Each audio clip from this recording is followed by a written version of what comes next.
దేవుని బిడ్డలు మనం పరిపూర్ణతలోకి నడిపించాం. శరీర సంబంధంగా లోకంలోనూ దేవుడు నీచంగా ఉంచడం, తృణీకరించబడేటట్లు దేవుని బిడ్డలు ఎప్పుడూ ఉండరు. ప్రభులో లేకపోతేనే తృణీకరించబడతాం. గమనించడం ఎప్పుడైనా సరే మీరు ప్రభువును కలిగి ఉన్నారనుకో, ఎవరైనా సులభంగా మాట్లాడారంటే దానికి కారణం ఏంటంటే కిట్టగా అసూయ చేత మాట్లాడే విధానం తప్ప ఇంకోటి కాదు. ఎందుకంటే వాళ్ళతో కలిసి తిరగం, వాళ్ళతో కలిసి దొరలం, వాళ్ళతో కలిసి సినిమాలకి షికార్లకి బజారాన్ని తిరగం కనుక దాని మీద వాళ్ళు ఏం చేస్తారంటే కిట్టగా మాట్లాడతారు అంతే. మనం అంటే వాళ్ళకి భయమే. ఎందుకు? అమ్మో వాళ్ళు తాగరండి, వాళ్ళు బజార్లో తిరగరండి, సినిమాల చుట్టూ తిరగరండి, వాళ్ళు దేవుని బిడ్డలండి, వాళ్ళకి చాలా కరెక్ట్గా ఉంటారు.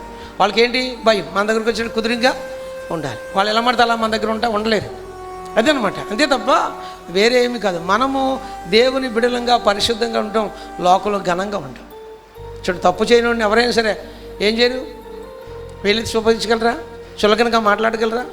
చెప్పండి, మాట్లాడగలరా? ఎంత పెద్దోడినైనా, ఎంత కోటీశ్వరుడైనా, ఎంత వ్యక్తిని అతని ప్రవర్తన బాగోలేదనుకో, అతన్ని ఎవరైనా సరే ఏం చేస్తారు?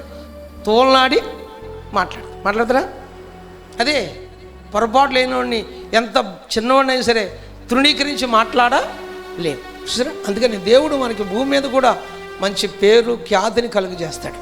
అంతే కదా, పరలోకంలో కూడా ఏమిస్తాడంటే ప్రశంసిస్తాడు.